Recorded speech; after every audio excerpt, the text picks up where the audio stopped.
Baiklah, pokoknya berbahagia sembari kita duduk sejenak.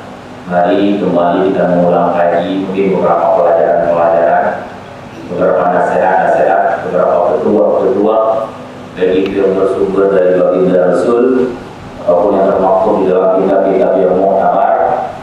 Semoga kiranya dengan renungan muhasabah tersebut nantinya dapat menambah ketakwaan kita kepada Allah Subhanahu wa taala, karena tak ada modal utama kita kembali kepada Allah selain bermodalkan takwa.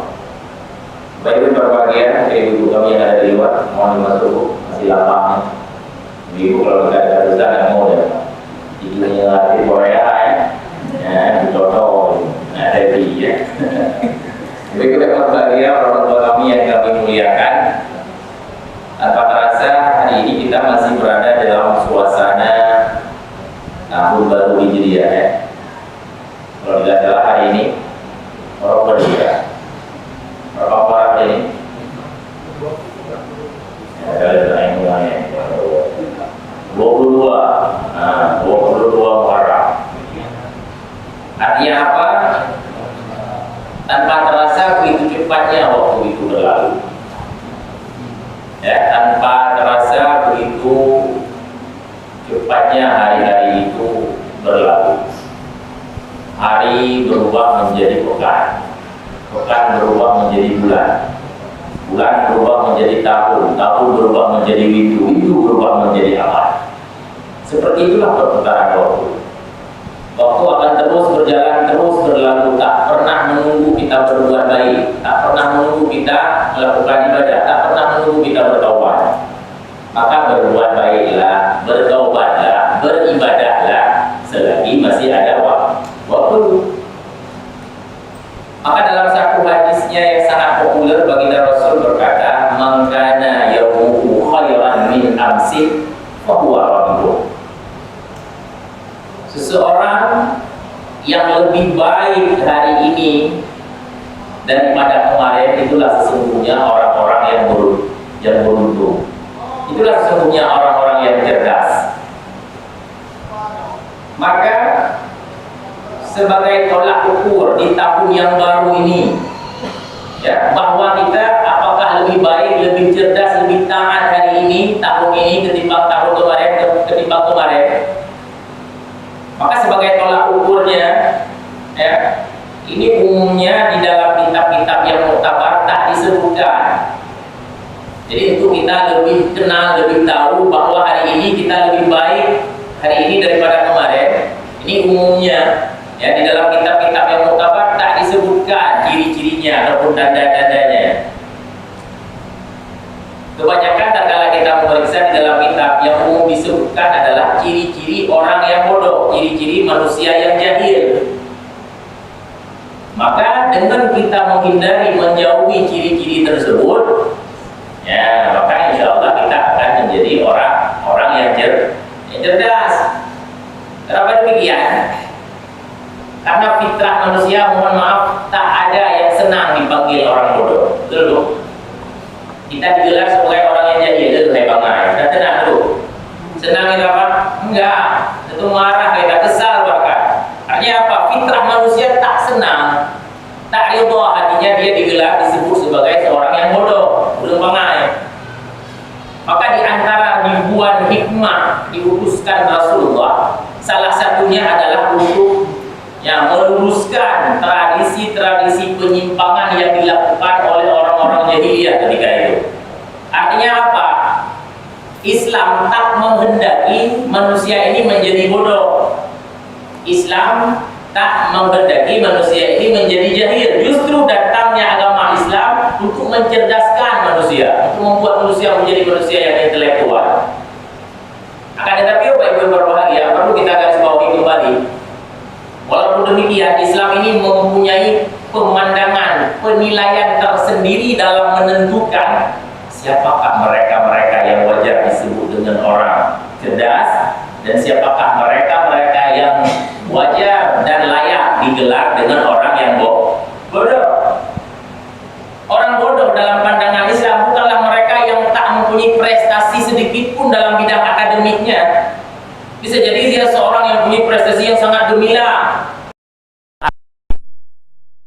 Orang bodoh dalam pandangan Islam bukanlah mereka yang EQ-nya di bawah rata-rata. Belum tentu.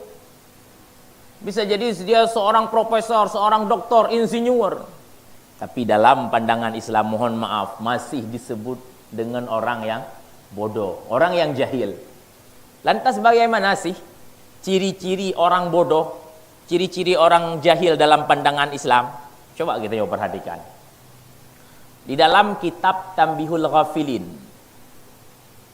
ahli hukama, para ulama ahli hikmah, ya, para hukama, ulama-ulama ahli hikmah, mereka berkata, situ khisalin yu'rafu bihinna al-jahil.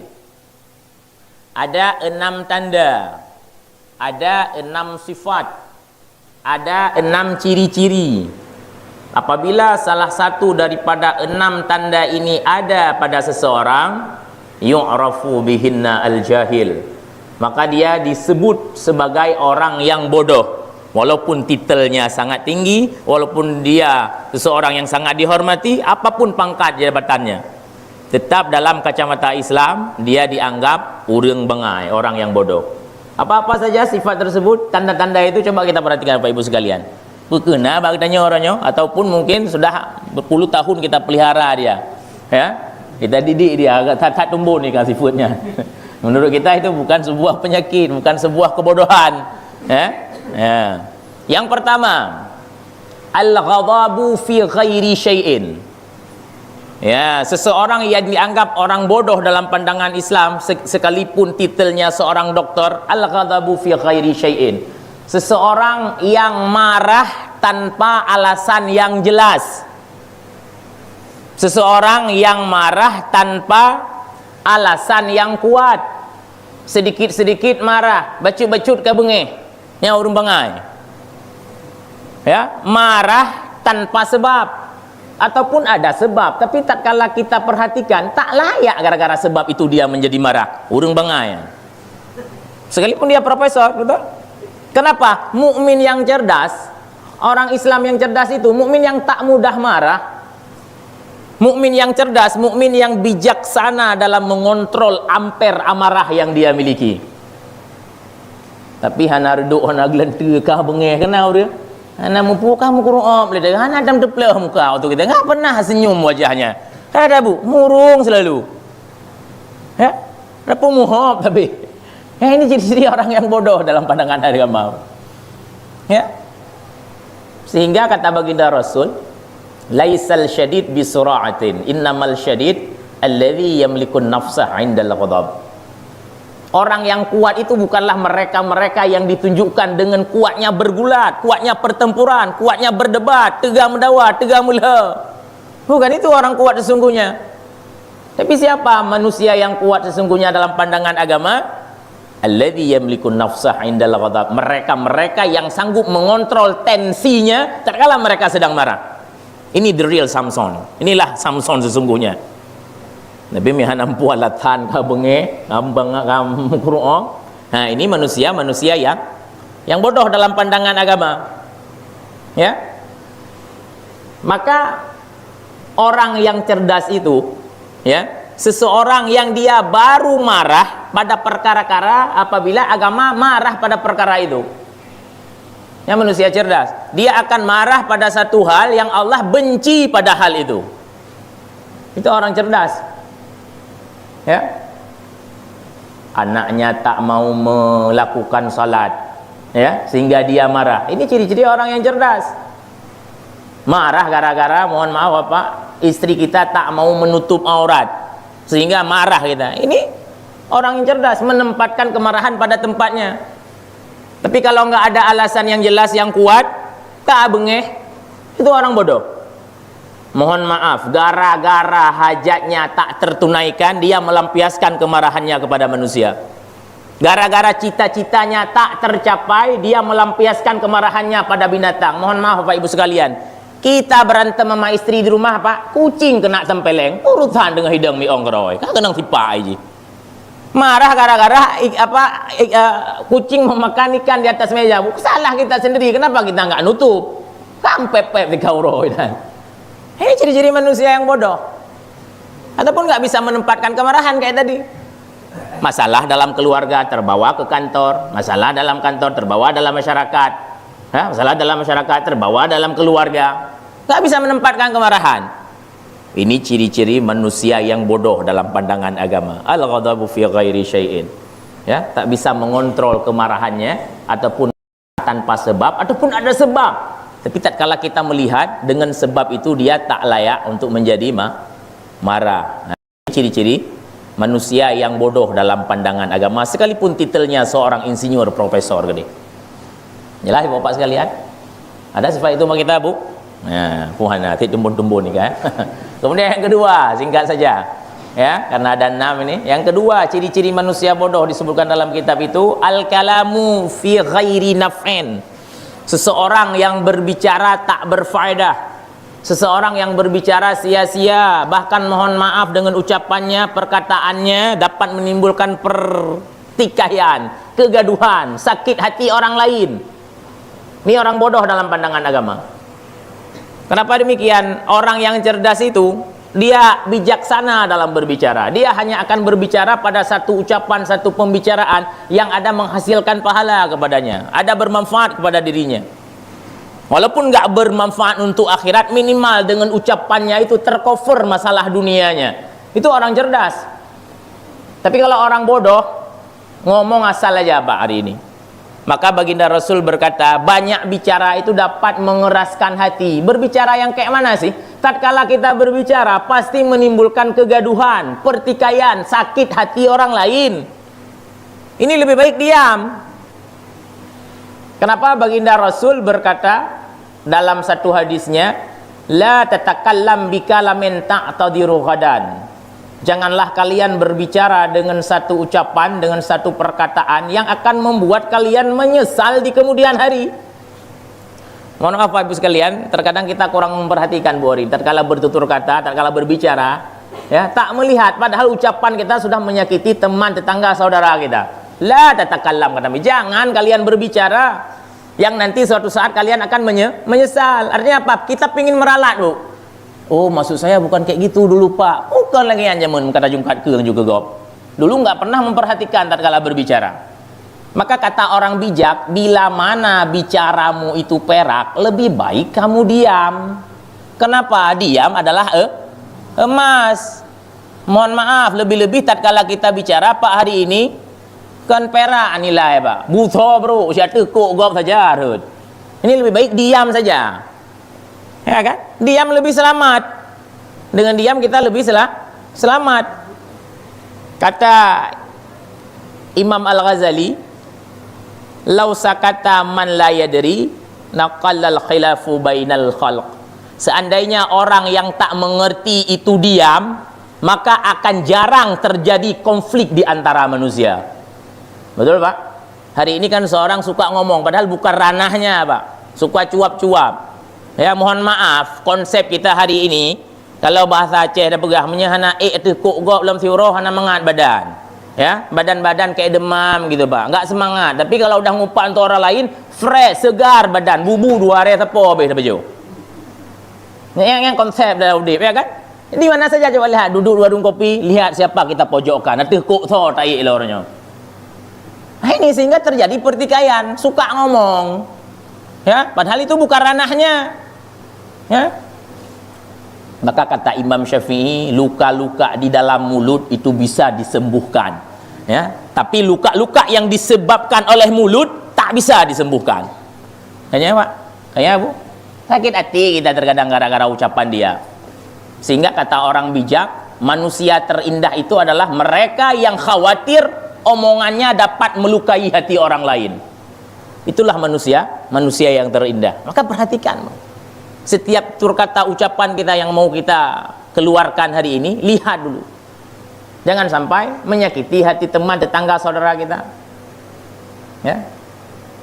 Maka kata pepatah, manusia ini kalau dititip uang kurang, dititip cerita lebih. Benalah. Kalau peng tapi anak cukup, kurang selalu. Tapi kalau dititip cerita, pasti lebih, kasih bumbu lagi. Anak bumbu yang kana.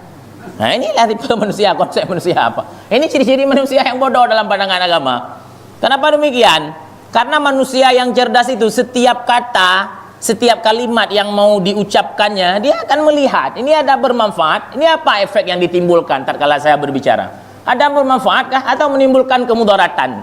Apabila kemudaratan maka lebih baik diam. Ya, ini orang-orang cerdas. Kan orang cerdas, Pak, dia tahu kapan saatnya harus bicara dan kapan saatnya dia harus diam.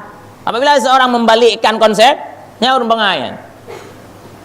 Maka kata orang bijak, lidah orang yang cerdas itu berada di belakang hatinya dan hati orang yang bodoh berada di belakang lidahnya. Apa artinya? Kalau orang cerdas, mohon maaf, sebelum dia ngomong, Bu, sebelum dia berucap, dia duluan mikir, Pak, mikir dia, Pak. Mikirnya apa efek, apa nih yang ditimbulkan. Tapi kalau orang bodoh, duluan ngomong, duluan bicara. Nah, itu dia baru menimbang dengan hatinya. Mbak berah apa bahasa Aceh pada berah, buruh putuh boh ye terbu, hanam dah depu api. Ya, ini ciri-ciri manusia yang bodoh. Bahkan kata Syekh Auza'i, ya, ciri-ciri manusia yang sempurna akalnya, dia sedikit bicara, banyak beramal. Bicara sedikit, Pak. Kerja banyak ada. Ciri-ciri orang munafik, banyak bicara, sedikit beramal. Mbak pegah bau polon tu kan le bacang panah ya. Ya, kita olah seperti ini, kita olah seperti itu. Itu kalau ngomong, itu tentang orang munafik. Ya. Ini kita buat pengumuman ni, kita cepat-cepatnya sama datang cepat ke rumah sakit, kita buat toroyong, disiplin. Dia yang buat pengumuman, dia pertama yang tak nampak batang hidungnya. Enggaknya yang pengumuman, enggaknya yang tangdeh je pun. Ya, ini ciri-ciri manusia yang bodoh dalam pandangan agama. Al-kalamu bi ghairi naf'in. Suka berbicara yang tak berfaedah. Bahkan dalam kitab Dzakaikul Akhbar, kalau tak salah saya disebutkan al-kalamu bi ghairi naf'in samun qatil. Berbicara yang tak berfaedah itu racun yang sangat berbisa yang akan membunuh dirimu. Betul, Pak? Berapa banyak hari ini manusia yang gara-gara ucapannya kai bacok, kai tikam, kai bunuh. Betul, Pak? Ya kan saya lihat di media-media itu. Ya, sampai seorang anak menikam orang tuanya karena galak berhawa ayah dan pupu. Ya, suka ngomong yang asal-asalan, bukan diam saja. Maka orang yang suka berbicara tak berfaedah, bahkan menimbulkan pertikaian, tatkala dia ngomong pasti sakit hati orang lain. Ini ciri-ciri manusia yang bodoh dalam pandangan agama. Sekalipun titelnya ka esteler, kan esteler, ada depu es pilih. Urang bangai sian dalam pandangan agama tapi ya. Kemudian yang ketiga, ciri-ciri orang bodoh dalam pandangan agama. Al-'atiyatu fi ghairi mawdu'in. Memberikan, menghabiskan hartanya pada tempat yang tak diridhai oleh Allah, yang tak disukai oleh agama.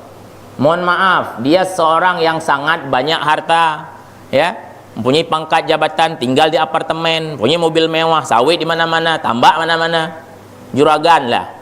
Akan tetapi senantiasa dihabiskan hartanya bukan pada tempat-tempat kebaikan, bahkan berpotensi maksiat di situ, lahir maksiat. Yang urung bangai, orang bodoh tu, Pak. Mukmin yang cerdas dia hanya akan memberikan hartanya pada tempat yang hak saja, pada tempat yang benar saja. Tak mau menghabiskan pada tempat-tempat yang sia-sia, bahkan lebih-lebih berpotensi maksiat. Tapi apabila orang-orang bodoh, ini senantiasa dia menghabiskan hartanya, memberikan hartanya bukan pada tempat-tempat yang diridhai oleh Allah Subhanahu wa taala.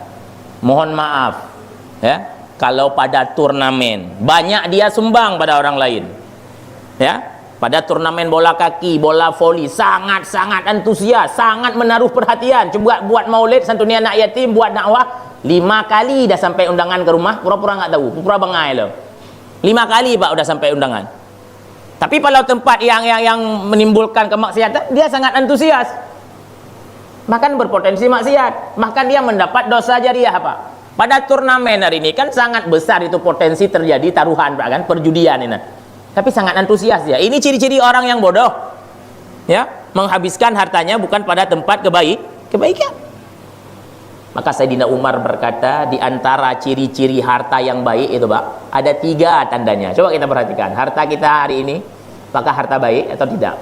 Yang pertama, hartanya akan senantiasa diberikan, dihabiskan pada tempat-tempat yang ada faedah, yang bermanfaat pada agama, Pak. Ya, maka coba kita renungi harta kita hari ini. Kemana banyak kita habiskan?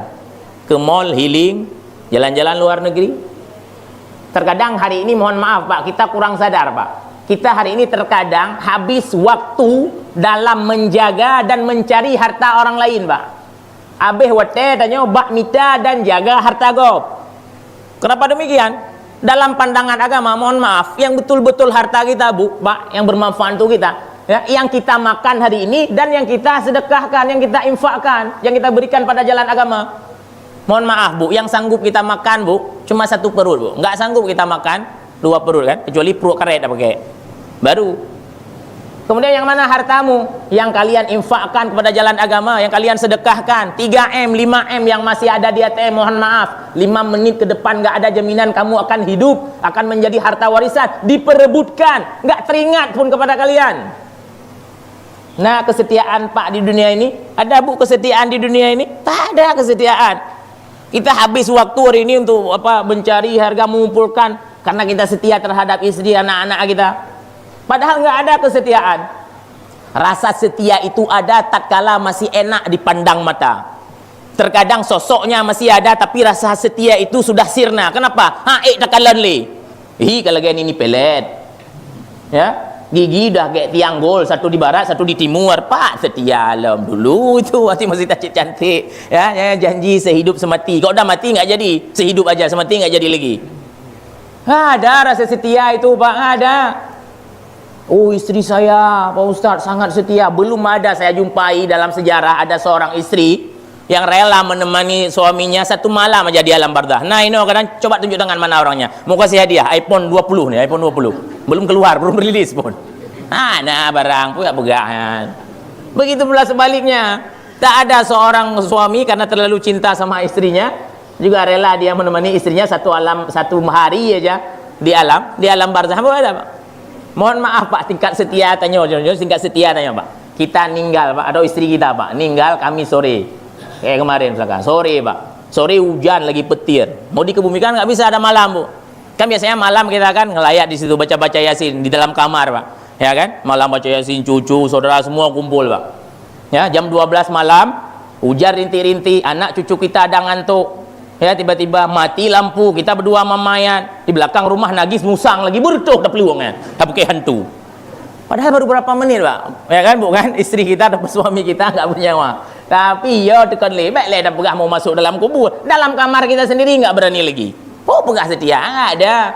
Oh ada anak saya Pak Ustadz, ya anak saya dia sangat-sangat setia, tidak ada. Mohon maaf Pak, tingkat kesetiaan anak kita hari ini. Tatkala kita mati Pak, belum habis Pak Imam membaca talqin di kuburan, anak kita telah membelakangi kita. Kenapa? Tak sanggup berdiri saya Pak Ustaz. Kenapa katanya? Panas tat, suum tat Pak, panas sekali, nggak sanggup saya berdiri. Maunya kan tunggu dulu Bu kan? Ya babeh baca-baca doa Pak Imam lah dulu baru dia balik. Ini belum habis Pak Imam membaca doa, sudah membelakangi kita. Ngapain mereka? Memperebutkan harta warisan. Ya surat-surat juga ya belum motor apa. Ada setia? Nggak ada. Kalaulah kita ada meninggalkan anak yang soleh, mohon maaf, dialah baru ya duduk di kepala di kuburan kita, baca Yasin, baca Kafi, baca Waqiah. Kalau kita tak meninggalkan satu pun anak yang soleh, bahkan anak yang salah kita tinggalkan, apa yang kita harapkan? Maka kata para ulama, penyesalan pertama kali seorang orang tua tatkala tak ada satu pun anaknya yang mempunyai ilmu agama, bukan sekarang Pak, tatkala kita stroke pertama Pak, kita udah sakit-sakit masuk ICU. Di situ udah pertama menyesal Pak. Kita lihat anak orang lain karena mempunyai ilmu agama, dia masuk ke dalam rumah sakit, kamar ayahnya, duduk di kepala, baca Waqiah, baca Yasin. Anak kita mau masuk, mau baca nggak bisa apa-apa Pak. Cuma bisa nangis-nangis, garuk-garuk kaca aja. Apa yang membantu kita? Mau masuk dia nggak bisa apa-apa. Kenapa? Dalam hidup kita hari ini, ya kita kasih dia pelajaran TK umum, SD umum, SMP umum, SMP umum, kuliah sibuk makalah, berbegahlah. Mungkin anak kita Pak ada belajar pesantren kilat Pak dulu waktu SMA, bisalah dia membaca Iqra. Apakah mungkin, coba Bapak renungkan, dia masuk ke dalam kamar kita kalau kita sakit, duduk di kepala kita, ibuka Iqra, baca alif ba tang teng koh pisang wa rubah pisang beng. Mungkin kita mengundang Pak Imam suruh baca Yasin di kepala kita, berapa malam sanggup kita undang Pak? Aduh malam dah undang je berak 3 minggu orang juga dah undang leh. Ada kesetiaan. Maka penyesalan pertama orang tua di situ. Tatkala kita sudah mati, Kita sudah dikafankan, mau disalatkan, baru kita seru, di mana anak saya? Kenapa dia tak menjadi imam salat jenazah saya? Mohon maaf, kualitas ilmu anak kita hari ini Bapak sekalian, jangankan untuk menjadi imam, jadi makmum enggak sah. Kalau kita paksa dia jadi makmum salat jenazah, sungguh dia akan rukuk sujud di pelung banyak-banyak. Anda pernah kalian dalam sejarah? Masa ada salat jenazah rukuk sujud? Segitulah ilmunya, Pak. Tapi itu kapan terbayang? Bukan sekarang. Hari ini kemana anak saya sekolah? Di perusahaan mana dia kerja? Yang gajinya satu hari 1 miliar terberaju. Tapi nggak terbayangkan, bukan nggak ada, sedikit jarang ada orang tua. Tatkala saya mati, bisakah anak saya menjadi salat jenazah saya? Bisakah dia membaca talqin? Jarang, Pak. Bukan nggak ada tapi jarang. Ya, di sini baru timbul penyesalan. Kok hari ini belum? Mak siapa dia nikah? Di mana kerjanya? Nyalah uled, si empun teku saja. Ya kan? Takut kali kita malah paru. Sampai hari ini kita nggak pernah lapar. Titik ya ada kedua. 24 jam dah pekenya kita bukan. Nah ini. Maka kita lihat hari ini. Jadi belum kena orang. Harta ya. Oh kai belum jauh tak kayaknya. Kembali kepada laptop lagi 10 menit lagi. Jadi harta ya, ciri-ciri harta yang baik kata ya. Dihabiskan kepada tempat yang baik. Artinya itulah Pak, itu yang harta kita sungguhnya boleh pegang. Kita yang mohon maaf siapapun di antara kita hari ini Bu, harta kita ya, ini lebih baik kita Pak. Ya. Kita nih yang sepekan sekali kita pasti ke masjid Pak kan. Maka coba kita lihat lagi Pak, bagaimana kita menghadapi kotak infak Pak. Maka enggak heran Pak hari ini. Coba lihat di musalla di surau, kecepatan kotak infak melebihi kereta api listrik di Jepang Pak. 500 km per jam. 2 menit setengah mesti pek dikoi dia. Kenapa? Tak ada satu pun yang bersedekah Pak. Ya kan? Mohon maaf siapapun termasuk saya, kita tatkala berada di bawah masjid di musalla di surau, nominal 50.000 itu sangat terasa besar. Metetek jarod, bergetar tangan Pak. 50.000, kenapa kamu keluar? Kahek kutom dari puno, kata calok lantai tanah ni. Tatkala berada di bawah masjid, nominal 50.000 sangat terasa apa? Coba pergi pajak, pergi sejuya Bu, pergi mall Medan, untuk parkir enggak cukup 50.000. Kalau di masjid, metetek jarod. Kita seleksi yang sudah lemah lembut 2.000 robek kenyang sedekah. Padahal itu harta kita sesungguhnya ada di Pak kan? Kan itu yang harta kita ada di 5M, 3M belum tentu menjadi milik kita, akan menjadi harta warisan. Maka ciri-ciri harta yang baik akan senantiasa dihabiskan pada tempat kebaikan. Kemudian yang kedua, ciri-ciri harta yang baik ya, harta tersebut didapati dari jalan yang baik Pak, bukan hasil zalim, merampok, membegal, nipu orang, kencok jatah BLT gop. Nah itu bukan harta yang baik berarti walaupun banyak. Kemudian yang ketiga, ciri-ciri harta baik, semakin bertambah harta seseorang, semakin taat dia beribadah Pak. Nah ini coba kita perhatikan kembali. Mungkin kemarin sebelum diangkat P3K ataupun apalah, ada nampak-nampak ke masjid ini dah 3 bulan nggak nampak-nampak lagi batang hidungnya. Ya kan? Kayak orang yang ada kebun hari ini Pak, mohon maaf, kan sawit lagi ada harga hari ini Bu kan. Sebelum naik harga sawit, nada di masjid nada tan tiga. Nyo kada pe belian nada di lem tiga. Sedekah nampak leh. Ini bukan ciri harta yang baik. Artinya apa? Semakin bertambah harta kita, semakin jauh kita dengan Allah. Bahkan tambah doyan maksiat. Nah, ini lebih baik miskin. Miskin tak banyak maksiat daripada kaya doyan maksiat. Maka seseorang yang dianggap cerdas dalam pandangan agama, dia senantiasa hanya memberikan hartanya pada tempat kebaikan. Kemudian yang keempat, ciri-ciri manusia yang bodoh, ifsya'us sirri 'inda kulli ahadin. Sangat mudah membuka rahasia terhadap sembarangan orang. Ya, sangat mudah membuka rahasia bahkan kepada orang yang belum dia kenal dengan baik. Jangankan untuk menjaga rahasia orang lain, mohon maaf, rahasia pribadinya Pak gak mampu dia jaga. Nyan urang bangai. Ya, orang yang tak bisa jaga rahasia Bu. Bu, kedengaran Bu? Ada di sini kita Bu? Ada ya, nggak ada bedanya. Sama ada medum. Ya, ini mobil khusus ibu-ibu ini. Ya, berjumpa dengan si fulan kata Bu, berjumpa dengan si Fulin. Hai, jangan bilang-bilang ya, ini rahasia. Berjumpa dengan si fulan, baik pegah-pegah apa rahasia. Figan kampung enggak gedepole urang mentar rahasia. Ya kan, mukmin yang cerdas dia mampu menjaga rahasia Bu. Itu aib orang, itu kekurangan orang, jangan kita ceritakan. Bahkan kata Imam Al-Ghazali, ini ciri-ciri manusia pengkhianat. Haram hukumnya membuka rahasia aib teman saudara kita. Kenapa? Itu salah satu bentuk pengkhianatan kita kepada teman saudara kita. Ya, hati-hati Bu. Jangan jadi mulut kita kayak ember Bu. Ada rahasia, ya, ada aib, ya. Hati-hati ini. Orang yang mudah membuka rahasia ini ciri-ciri manusia yang bodoh. Dia rahasia itu Pak, ada yang harum, ada yang haram. Kayak mana yang harum? Itulah satu rahasia tatkala kita ceritakan kepada orang lain, termotivasi dia untuk melakukan kebaikan. Coba lihat si fulan itu. Ya, sedang sibuk kayak gini tapi dia masih sempat bersedekah. Hartanya padahal nggak banyak. Nah, artinya tatkala kita ceritakan, terbangkit motivasi orang lain untuk melakukan kebaikan-kebaikan. Itu harum namanya. Ya, ada rahasia yang haram. Orang yang dah sengaja nutup-nutup, jangan diketahui banyak orang. Maka kita manusia yang cerdas, Pak, mohon maaf, jangan salah pilih tempat konsultasi. Jangan salah pilih tempat curhat, Bu. Yang rencana itu masalah pribadi, jangan tahu satu orang pun. Gara-gara salah pilih tempat curhat, yang rencana jangan tahu satu orang pun, mantap gampung ke depan. Ya kan? Rencana kita itu rahasia, Bu. Kita pendam bagus-bagus kita tutupi. Tapi salah tempat cerita, kalau bahasa Aceh, lagi taikat kuruthum ba ikuate, Pak. Itulah rencana satu orang jangan tahu, satu kampung tahu, Pak. Ini ciri-ciri manusia yang bodoh. Maka kalau kita suka buka rahasia orang, ya, ini udah bisa Pak, hilangkan sifat tersebut. Kemudian yang berapa lagi? 5. Yang kelima, as-siqatu bikullil insan. Sangat mudah percaya terhadap sembarangan orang. Ya, mudah percaya terhadap semua orang, bahkan kepada orang-orang yang belum dia kenal dengan baik. Orang cerdas itu tak mudah percaya terhadap sembarangan orang.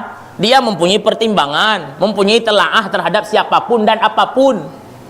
Ya Bu, jangan terlalu cepat percaya yakin terhadap sembarangan orang. Bahkan orang tersebut orang yang belum kita kenal dengan baik. Ya, lebih-lebih misalkan mau ada momentum kayak kemarin tuh mau calonkan diri untuk pilkada atau wali kota apalah. Ya, ini jangan langsung terlena, terbuai dengan pencitraannya. Lihat dulu track record kehidupannya. Baik naibi Indomie, sabah gentar-gentar, you cum tak cum maju. Ya kan, ada dikasih pulsa, pakai 10 GB, kentutnya disuruh bilang harum tak ada jusit. Ya, lihat dulu. Jangan terlalu cepat percaya. Manusia itu ada dua, ada pembohong, ada si jujur. Orang jujur pernah berkata bohong, dan si pembohong pun pernah berkata jujur. Maka hati-hati, jangan terlena, jangan terbuai. Periksa dulu, betul bukannya. Jangan mudah percaya, nanti kecewa di ujungnya. Kan sering kita Pak, waktu pertama buku habis-habisan mudah pijit, ada kazong, kan kecewa, maksud lonkan menanjaman. Maka periksa dulu. Dan kata para ulama, termasuk ciri-ciri orang yang bodoh, seseorang yang terlalu cepat percaya terhadap satu kabar, satu berita, dan dia tak tabayun, tak periksa kembali kebenaran berita tersebut. Nah ini mohon maaf Pak Ibu sekalian, kita hari ini hidup di era digital Pak, media sosial Bu. Sangat banyak berita kabar di sana yang kita dapati, itu jangan cerna mentah-mentah Pak, tabayun, periksa ile. Kadang belum tentu pun kebenarannya. Belum panas sudah langsung di situ. Ya kan? Hati-hati Bu. Lebih-lebih mohon maaf Pak, hari ini tatkala kita dapati satu berita, satu kabar yang berita tersebut tak sesuai dengan keinginan kita, tak sesuai dengan selera kita, jangan langsung menghujat, mencaci maki, ya kan? Sumpah serapah, temenainan. Periksa dulu. Coba lihat kayak kemarin tuh Pak, mohon maaf, sudah berapa bulan yang lalu ada seorang Gus di Jakarta itu yang melakukan kesalahan, Gus Puwe, yang penjual teh itu, mohon maaf. Kita udah mau cari panggung di situ, kok tuh nak nyopu Gus punya puje. Belum tentu kita lebih baik daripada dia. Orang yang bersangkutan, mohon maaf, si pelaku dengan korban hari ini mereka udah peluk-pelukan, udah salam-salaman, udah umrah gratis pun umrah bareng. Katanya rencana umrah bareng, Cik. Apa urusan kita mau cari panggung di situ? Cukup kita tahu saja tatkala ada berita jangan sampai saya seperti itu. Jangan kita cari panggung mau menunjukkan bahwa saya ini ibu-ibu sosialita yang update, booming berita. Nampu merutan, kata menak aja. Kapan kita mau minta maaf? Cak bilang, orangnya nggak kita kenal. Kita pergi ke Jakarta pun belum tentu dia kasih maaf. Jadi tatkala ada satu berita yang tak sesuai dengan selera kita, jadikan pelajaran. Tapi jangan, nggak usah kita cari panggung komen, temenak, ya kan? Jadikan pertimbangan saja. Hati-hati. Ini termasuk orang yang bodoh. Begitu juga ibu-ibu nanti. Kalau dapati ya satu berita suaminya, coba lihat apa suami ibu lagi makan bakso sama janda ni kayaknya. Kapan nak haju nampu? Cikalan lepas haji dengan kakak kedai kampung ya kan. Jadi jangan panas, jangan langsung kita tempi itu. Periksa dulu kebenarannya, cek dulu. Seseorang yang mudah percaya terhadap satu berita tak dia perhatikan, tak dia periksa lagi, ini termasuk orang-orang yang bodoh. Yang terakhir ciri-ciri manusia bodoh. Al-atiyatu kon. Yang terakhir satu lagi, la ya'rifa sadiqah min adui. Tak kenal. Ya, tak kenal mana teman, mana lawan. Tak bisa membedakan mana teman, mana lawan. Gara-gara tak bisa membedakan, gara-gara tak kenal teman dianggap lawan, lawan dianggap teman. Ya urun talah je ubat nah. Sudah minum obat dia Pak. Ya, mukmin yang cerdas, ya, dia punya pertimbangan. Dia tahu mana teman yang betul-betul harus diikuti dan mana kawan yang betul-betul harus dijauhi. Ya, ada pertimbangan, Pak. Maka kata baginda Rasul dalam satu hadisnya, seseorang itu sangat bergantung kepada agama dan teman bergaulnya. Kalau mau kenal dengan seseorang, lihat dengan siapa dia bergaul. Betul Pak?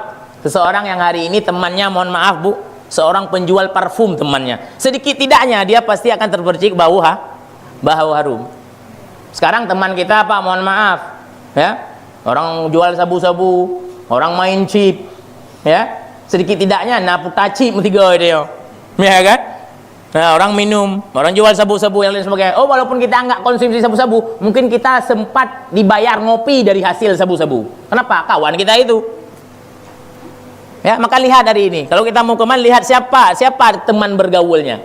Kalau kita mau kenal dengan seseorang, maka siapa sih sadiqah kita dalam sesungguhnya? Siapa sih ibu bapak sekalian teman sejati kita sesungguhnya dalam agama? Yaitu mereka-mereka yang senantiasa memperingatkan kita tatkala kita jatuh dalam kesalahan.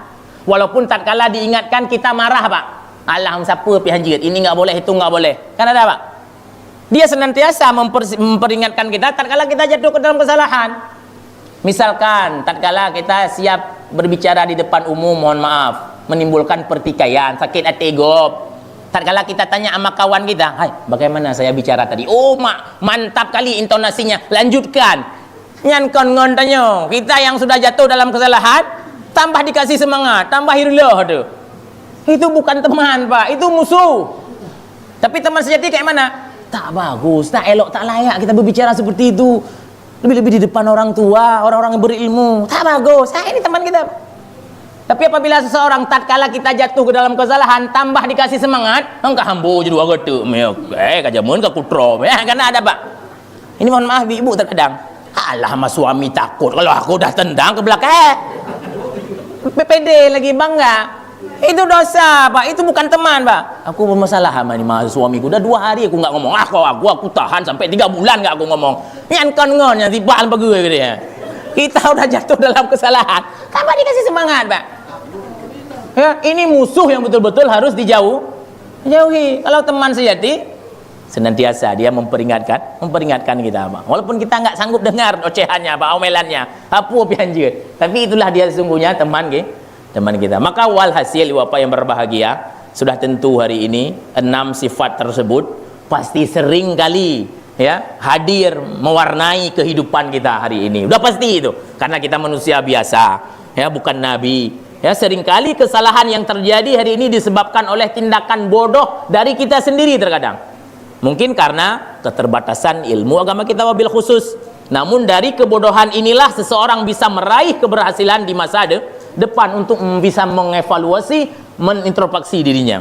Maka sebagaimana yang kita bilang di awal tadi, tak ada satupun yang ridha manusia, ya, yang suka manusia ini digelar dengan manusia yang bodoh. Kita semua fitrah manusia ingin menjadi orang yang cerdas Bu. Maka sudah senantiasanya di tahun baru ini, di momentum baru, di semangat baru ini, mari sama-sama kita sisihkan. Udah nggak bisa kita buang full 6 sifat tersebut, satu-satu minimal Pak. Ya, tensi kita turun sedikit. Kalau kemarin sehari 17 kali marah, hari ini turun 16 kali. Ya kan, baik lelet. Nah, begitu juga dengan yang lain. Ya, kenapa? Karena fitrah manusia kita ingin menjadi orang yang beruntung. Semoga kita yang berada di sini menjadi orang-orang yang cerdas, yang beruntung dalam menghabiskan harta, dalam berteman, ya, dalam berpikir, dalam menerima satu berita, satu kabar kadang, ya, harus bijak kita dalam segala hal. Semoga kita menjadi orang-orang yang beruntung di dunia wal akhirat. Amin ya rabbal alamin. Mungkin sekian materi yang saya sampaikan. Mungkin dari materi yang sudah saya sampaikan ada yang mau ditanyakan, dipersilahkan. Ibu bapak yang ingin bertanya seputar bagian keterangan ini, silakan kami kasih kesempatan pada ibu-ibu bapak untuk bertanya. Satu pertanyaan untuk ibu-ibu, satu pertanyaan untuk bapak. Silakan.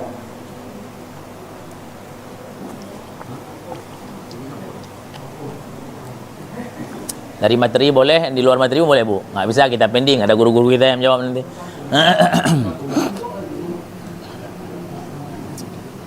Ibu ada yang mau bertanya? Silakan Bu. Ada unek, ya ini ada, ada Pak Imam. Gimana Bu? Assalamualaikum warahmatullahi wabarakatuh.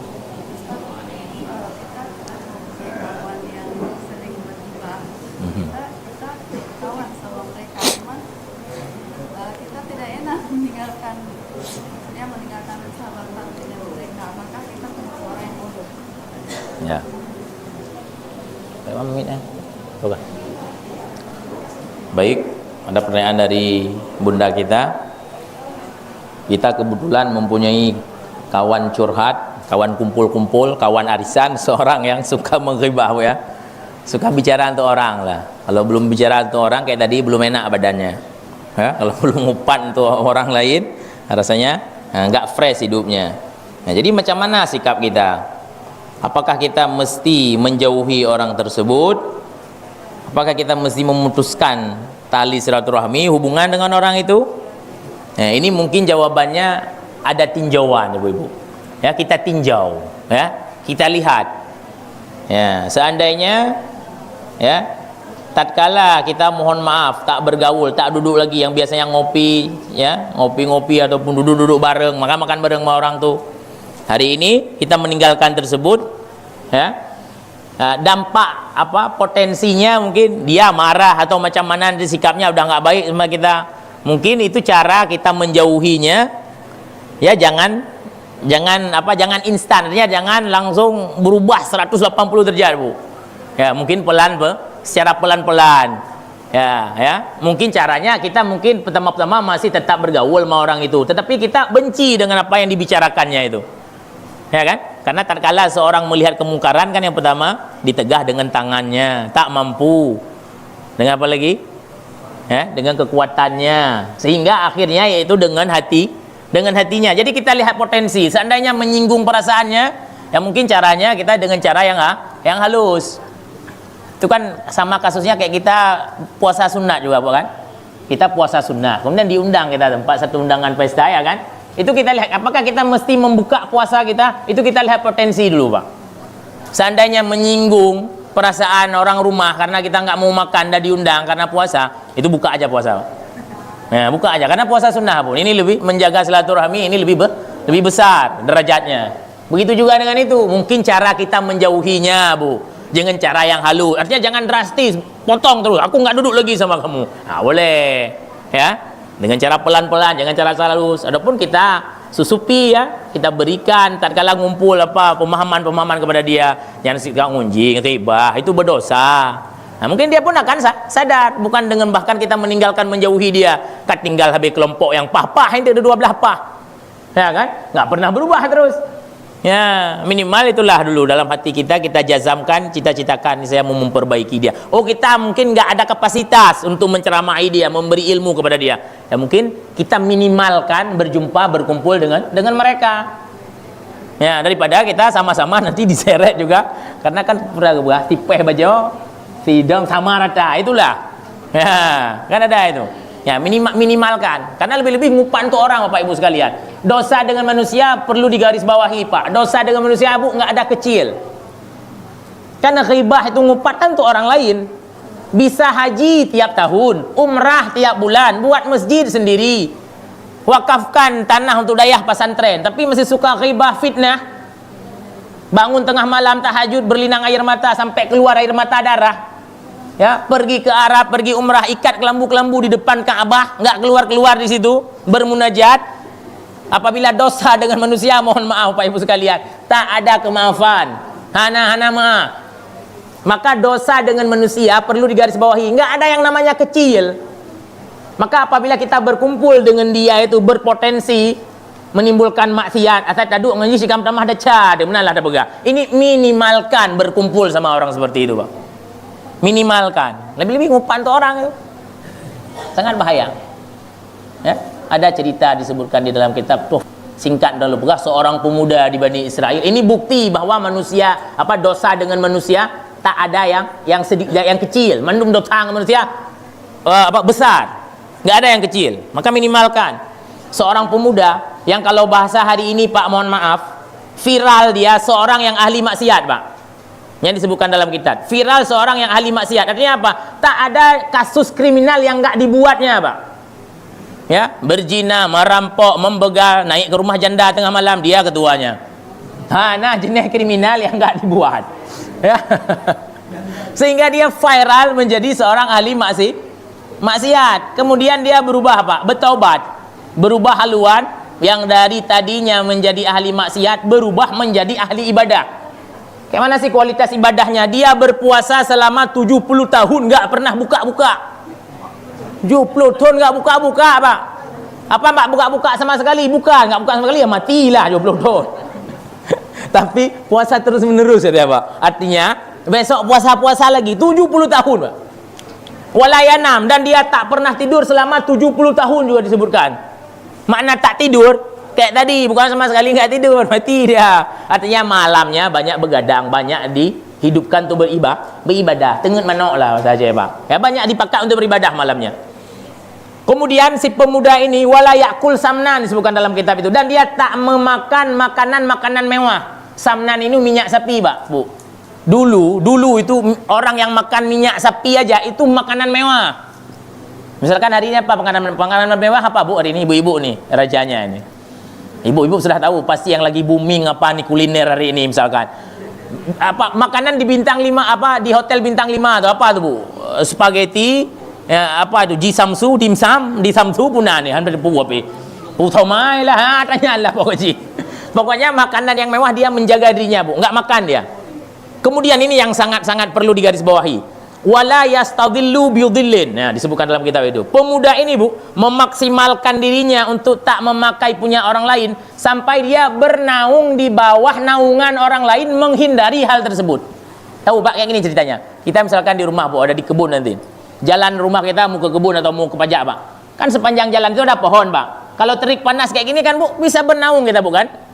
Di bawah pohon itu kan, hajit tamurului lah, kan ada panas itu, bisa kita bernaung di bawah pohon orang lain. Pemuda ini memaksimalkan dirinya untuk tak memakai hak orang lain sampai bernaung di bawah pohon orang lain, di bawah naungan pohon orang lain, menjaga dirinya, memaksimalkan dirinya. Menurut dia itu udah pakai hak orang lain. Nyan kan pohon orang lain, Pak. Ya kan, kita bernaung di bawahnya. Kapan kita minta izin tuh, Bu? Padahal kalau kita lihat secara syariat, nggak dosa kita bernaung, berteduh di bawah pohon orang lain. Tatkala kita mau ke sawah, tatkala mau ke kebun, kan ada pohon, bisa bernaung, Pak, sebentar. Kalau nggak dikasih, potonglah, Bu, buat kaya pindah jalan. Kok gede? Ya, secara syariat. Tapi secara hakikat ataupun secara orang yang sudah menjaga dirinya dalam ranah tasawuf, itu hak orang lain, ya kan? Atagob, kan? Kapan kita minta izin? Segitu maksimal dia untuk nggak memakai hak orang lain, Bu. Itu yang mau saya sampaikan. Singkat cerita, tatkala pemuda ini telah wafat, ya, maka dimimpikan oleh para sahabatnya. Sahabatnya berjumpa dengan dia. Misalkan kita hari ini, Bu, ada teman yang sangat solehah, kan kita penasaran juga, Bu. Dia sangat taat dulu. Bagaimana sih kondisimu setelah kamu mati? Kan kita ingin tahu, Pak. Dia tanya, falamma mata ra'ahul ba'du ikhwal fi manam. Tatkala pemuda ini wafat, oleh para sahabatnya nampak rahasia, bermimpi, karena mimpi orang-orang saleh ini petunjuk, Bu, bukan kayak mimpi kita, mimpi hantu mimpi kita tuh. Kita tidur mohon maaf, Pak, Bu, nggak wudu pun lagi main ular, game ular, wapot di nanti tu. Ya kan, mimpi hantu ibadah lagi gentut dia juga ya. Kalau mimpi orang saleh ini petunjuk. Faqala lahu, temannya berkata kepada dia, maza fa'alallahu bika, wa ya sahabi, wahai sahabatku, maza fa'alallahu bika, bagaimana Allah memperlakukan dirimu setelah kamu wafat?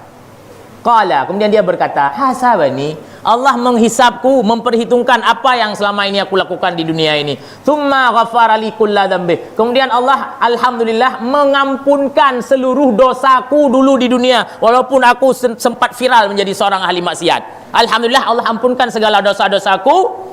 Kemudian lanjutnya, illa audan khalatu bihi asnani wa kana mahbusan anil jannah bisababi ila waqti hadza. Kecuali satu yang tak Allah ampunkan sampai detik ini, aku pernah mengambil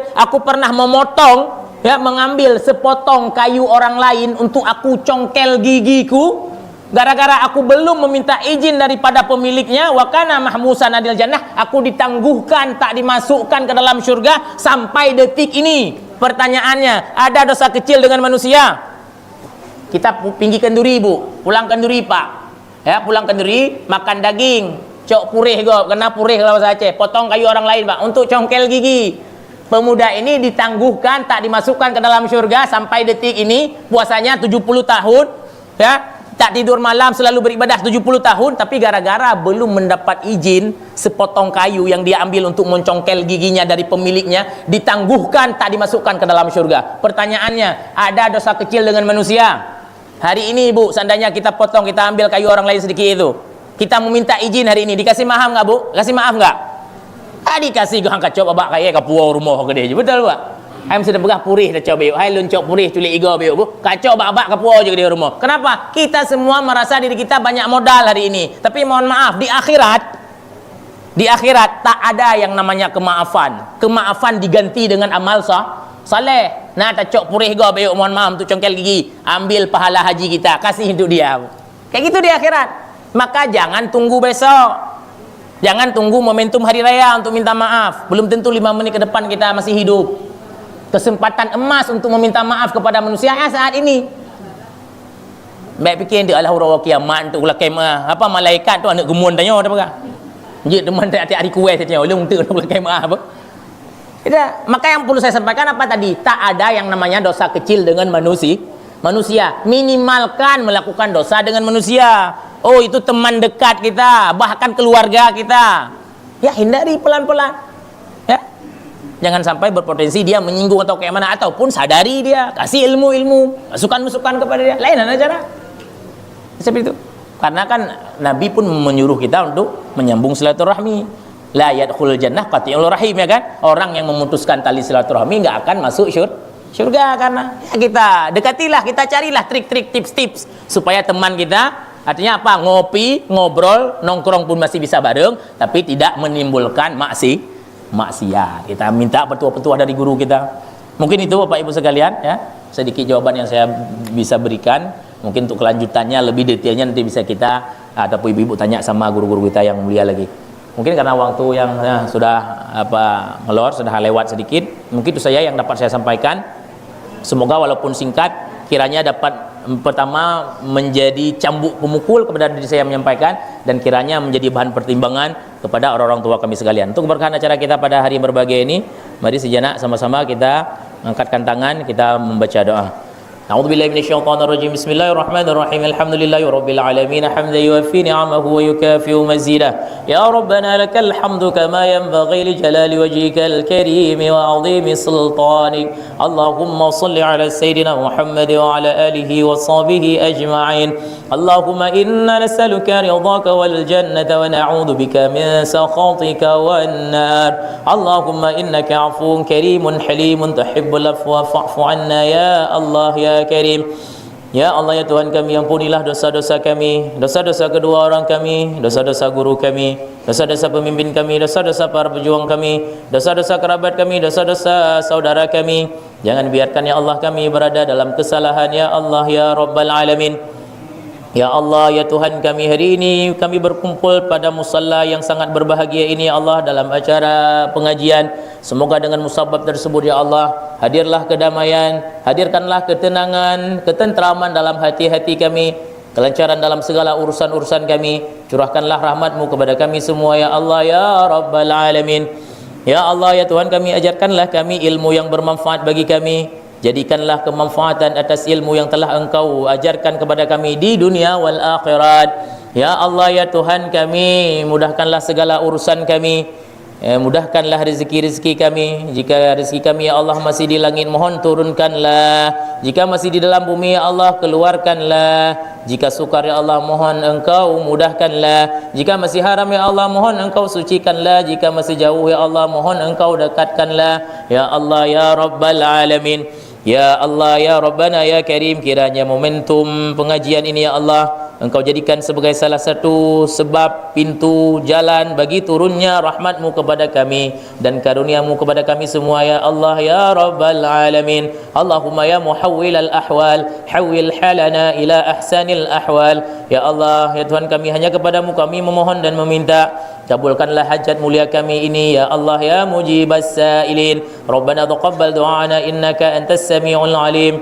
Ya Rabbi Maulana innaka antat tawwabur rahim. Allahumma ij'al jam'ana hadha jam'an marhuma wa tafarruqana min ba'dihi tafarruqan ma'suma. Rabbana atina min ladunka rahmah wa hayyi' lana min amrina rashada. Rabbana atina fid dunya hasanah wa fil akhirati hasanatan wa qina 'adzaban nar. Walhamdulillahi rabbil alamin.